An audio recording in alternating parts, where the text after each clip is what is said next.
C'est l'heure du journal de l'Afrique Swahili. Bienvenue sur France 24. À la une ce soir, le retrait du M23 d'Ouvira. Le groupe armé soutenu par le Rwanda a affirmé ce mardi qu'il allait se retirer de cette ville du Sud Kivu sous certaines conditions. Un retrait à la demande de Washington. Que signifie ce retrait? À quoi faut-il s'attendre ces prochains jours?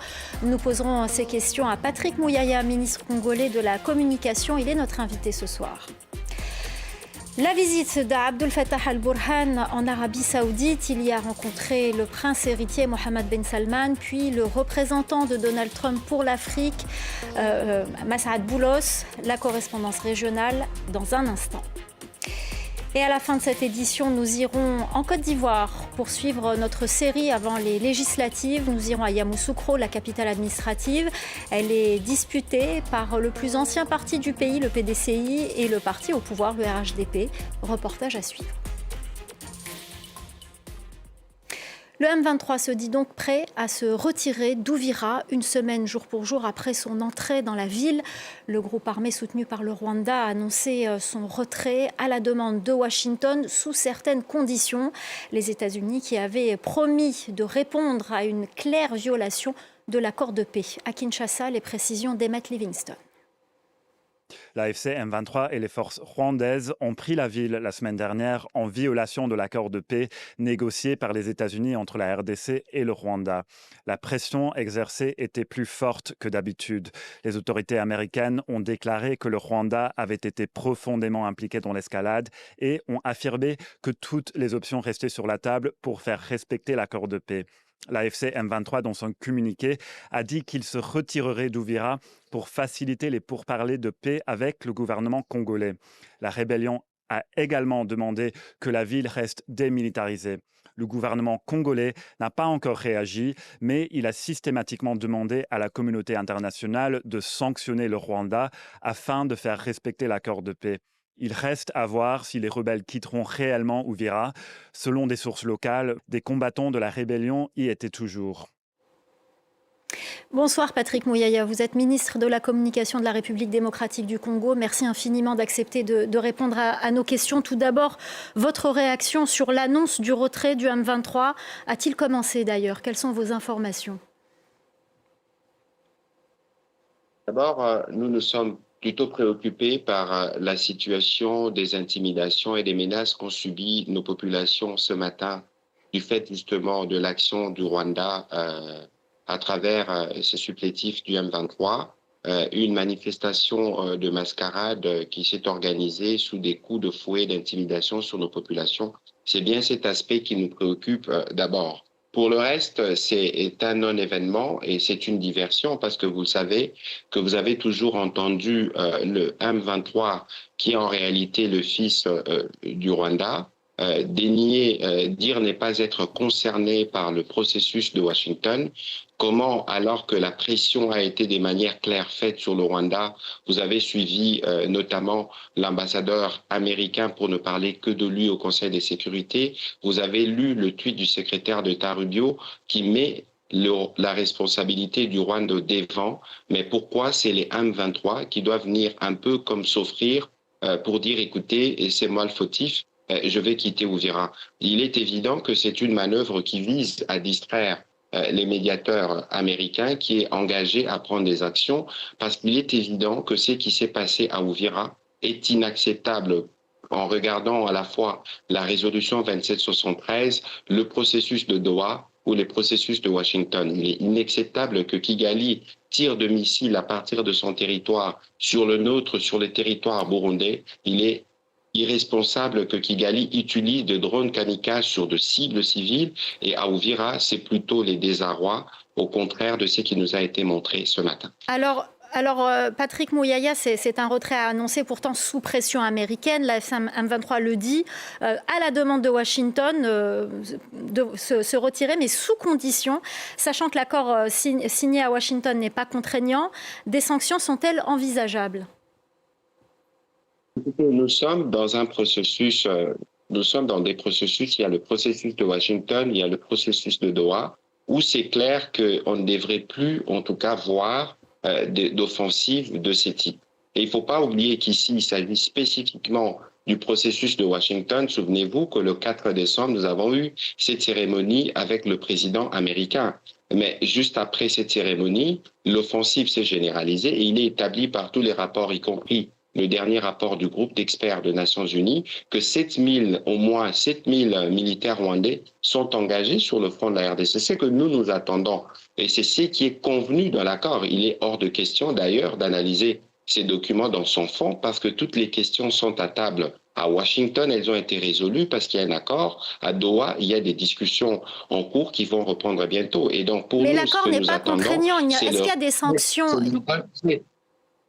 J'en arrive, madame, c'est le retrait sans condition d'ailleurs de toutes les parties occupées par le Rwanda en République démocratique du Congo dans les jeux du père et du fils, le fils de l'M23, brigade avancée, et le Rwanda le père. Et donc il est évident que pour nous, nous sommes dans une médiation. C'est pas pour rien que vous avez suivi le secrétaire d'État Rubio dire qu'ils vont prendre des mesures pour faire respecter la parole du président Trump. Alors, si vous voulez des contraintes, vous dites qu'il n'y a pas de contraintes, il n'y a pas de mesures contraignantes.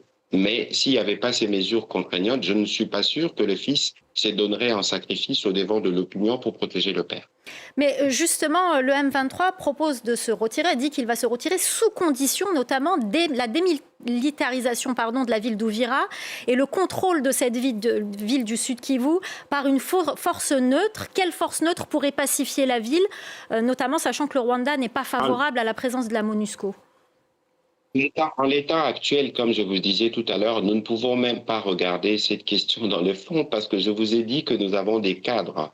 Nous avons Doha, nous avons Washington. Et évidemment, ce n'est pas une initiative unilatérale qui est prise pour les besoins de protéger le père des mesures attendues de Washington qui va nous faire flancher. Il est hors des questions de penser que les M23 étaient en droit de violer avec le Rwanda, évidemment, ce qui a été convenu à Washington, ce qui a été convenu à Doha, en lançant cette offensive généralisée. Je rappelle que ce n'est pas simplement sur Uvira que les affrontements se font, il y a sur d'autres axes, à Mwenga et d'autres parties dans les Nord Kivu, où les forces rwandaises sont particulièrement engagées, ils sont contenus par les forces armées de la République démocratique du Congo. Ceci est une preuve supplémentaire que le président rwandais, en réalité, ne croit pas justement à la paix. Il pense pouvoir continuer son processus de pillage de nos ressources parce que la paix qui a été faite à Washington, les accords qui ont été signés, c'est des accords qui vont permettre à cette région d'éclore définitivement de sortir de cycle de violence. Et c'est par la violence que le président rwandais pense qu'il peut continuer à pérenniser ses activités néfastes dans cette partie de notre pays. Alors Patrick Mouyaya, qu'est-ce que vous attendez vous aujourd'hui? Qu'est-ce que la RDC attend aujourd'hui de ce processus de paix en tenant compte de ce qui se passe sur le terrain? Évidemment, il y a le droit international qui doit se faire respecter. N'oubliez pas qu'il y a eu un dernier débat récemment au Conseil de sécurité, vous avez suivi. Il y a la résolution 2773. Il y a évidemment l'accord qui a été signé à Washington et il y a des progrès que nous avons connus à Doha et qui fixent les cadres de nos attentes. Il est impérieux de rappeler que la situation humanitaire est particulièrement catastrophique et les agissements du Rwanda ne vont que dans ce sens-là. Pour nous, comme je le disais tout à l'heure, il faut un retrait de toutes les parties du territoire qui sont occupées par l'armée rwandaise. C'est cela le bien fondé de l'accord parce que nous avons dit il faut la paix, il faut la sécurité et puis nous allons aller vers l'économie. Et dans les cadres des discussions de Doha, nous avons montré notre disponibilité. Nous nous sommes accordés sur 2 mécanismes. Il en reste 6. Il y a des discussions qui ont prévu de reprendre, mais dans ces conditions, avec des agissements de ce type, il faut bien se poser la question sur les motivations réelles du Rwanda et du M23, y compris quand ils se rendent à Doha ou à Washington. Il est évident que ce n'est pas la paix qu'ils souhaitent. Alors, et la communauté internationale devrait tirer les conséquences, notamment en prenant des mesures de sanctions de manière claire qui pourront contraindre le Rwanda à respecter sa part dans l'accord convenu à Washington. Alors, vous parliez de la situation humanitaire. Quelle est la situation aujourd'hui humanitaire à Uvira et dans les environs, sachant qu'il y a de plus en plus de populations qui fuient les combats, qui se réfugient aussi bien au Rwanda voisin que côté burundais. Quelles sont vos informations sur cette situation humanitaire ? C'est bien celle-là la question principale qui nous préoccupe. Aujourd'hui, nous sommes à un minimum de 200 000 personnes et réfugiés. Et pour la seule journée du mercredi ou du jeudi, il y en avait 22 000 ou 35 000 qui ont traversé à Goma. La question a fait l'objet du Conseil de ministres vendredi dernier. Et tout à l'heure, la Première ministre m'a informé qu'il y a une délégation qui est partie au Burundi et une autre qui arrivera en Tanzanie pour évaluer tous les besoins et les apporter. Vous avez suivi les déclarations notamment faites par les opérateurs humanitaires qui sont sur place. La situation, elle est catastrophique. Évidemment, nous allons faire notre part, nous assurer que nous apportons des abris, nous assurons que nos compatriotes sont bien pris en charge là où ils sont. Mais je pense qu'ici, il y a besoin d'une plus grande mobilisation internationale en faveur de ces compatriotes, mais aussi pour le retour de la sécurité, parce que la meilleure offre que nous pouvons faire aux populations déplacées, c'est d'avoir la possibilité de retourner chez eux avec, évidemment, la paix et la sécurité restaurées. Et ce n'est pas ceux qui gouvernent par crime qui peuvent le garantir. Donc, il faut un départ du M23 et de son père, le Rwanda, de notre sol. Alors, très rapidement, Patrick Mouyaya, est-ce que cet accord de Washington est viable aujourd'hui ? Est pleinement viable. Nous avions dit dès le départ que nous croyons à la médiation américaine. Nous connaissons l'attitude du président Kagame. Ça fait bien longtemps qu'il n'a pas l'habitude de respecter les accords. Nous espérons cette fois-ci, parce que vous aviez suivi les mots du président Trump et l'engagement américain qui a été parfaitement clair. Ceci constitue la preuve qu'en étant à Washington, nous avons, nous, au gouvernement de la République démocratique du Congo, traité les sujets avec la délicatesse qu'il fallait. Et ces agissements du président Kagame traduisent justement, c'est lui qui pense qu'en promouvant la paix, en respectant les accords, il ne pourra plus faire prospérer son économie ni ses activités qui se nourrissent des drames dans l'Est de la République démocratique du Congo. Merci beaucoup Patrick Mouyaya, ministre de la Communication de la République démocratique du Congo. Merci beaucoup d'avoir répondu à nos questions. Le général Abdel Fattah al-Burhan, chef de l'armée soudanaise, est en visite officielle en Arabie Saoudite depuis lundi. Après son entretien avec le prince saoudien Mohammed bin Salman, il a rencontré le conseiller pour l'Afrique de Donald Trump, Saad Boulos, un rendez-vous important alors que l'armée soudanaise a refusé en novembre dernier une proposition de cessez-le-feu temporaire. La correspondance régionale de Bastien Renouille. Selon des proches du général Burhan, lors de son entrevue avec le conseiller pour l'Afrique du président américain Boulos, il a principalement évoqué l'acheminement d'aide humanitaire dans les régions les plus touchées par le conflit, à savoir le Darfour et le Kordofan. Les deux hommes ont-ils évoqué de potentielles négociations en vue d'aboutir à une paix durable au Soudan? C'est fort probable, mais impossible de le confirmer officiellement. Il faut savoir que les États-Unis tentent d'avoir un rôle de médiateur dans ce conflit, d'autant plus depuis que Donald Trump semble avoir découvert la guerre au Soudan. Fin novembre, il avait accueilli à Washington le prince héritier de la couronne saoudienne, Mohammed bin Salman. Et à ce moment-là, il avait promis de tout faire pour mettre fin à ce conflit. Mais pour y parvenir, encore faut-il que les belligérants souhaitent terminer cette guerre. Le général Burhan a affirmé à plusieurs reprises que l'armée ne négocierait pas avec les forces de soutien rapide. Et les FSR, elles, avaient promis au mois de novembre de mettre en place un cessez-le-feu unilatéral à but humanitaire. Mais comme à chaque fois qu'une trêve a été annoncée au Soudan depuis le début de la guerre en avril 2023, celle-ci n'a pas eu lieu. Au contraire même, les combats se sont intensifiés récemment. Au cours des derniers jours, les forces de soutien rapide sont parvenues à repousser l'armée de zones pétrolifères dans le sud du pays. Et puis, elles ont également bombardé la capitale du Sud Kordofan à l'aide de drones. L'un d'entre eux a percuté une base des Nations Unies. 6 casques bleus ont été tués et 8 ont été blessés.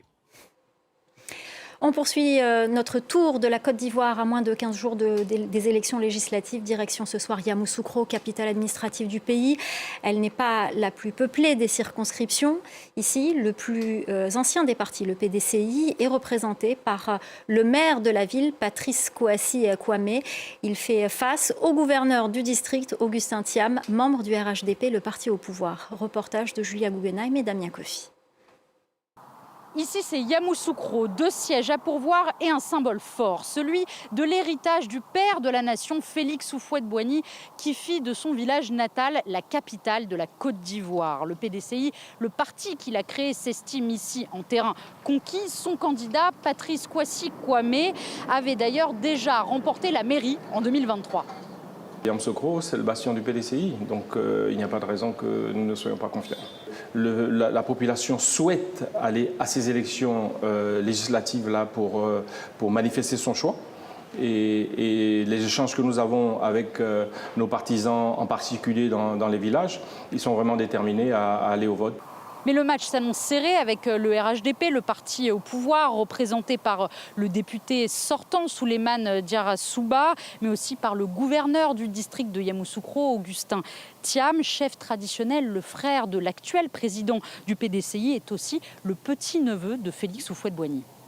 La terre de Yamoussoukro appartient à la famille Boigny, dont je suis. Donc si quelqu'un devait réclamer la propriété de la terre de Yamoussoukro, je crois que ça serait moi. Or, je ne la réclame pas, je la partage avec tout le monde. Ce n'est même pas une affaire de parti politique. Ce n'est pas une affaire de PDCI ou de RHDP, c'est une affaire de développement. Nous avons commencé un travail de développement et nous voulons le poursuivre. 2 listes d'indépendants participeront également au scrutin dans cette circonscription où 137 000 électeurs sont appelés aux urnes. Voilà, c'est la fin du journal de l'Afrique. Restez avec nous, l'info continue sur France 24.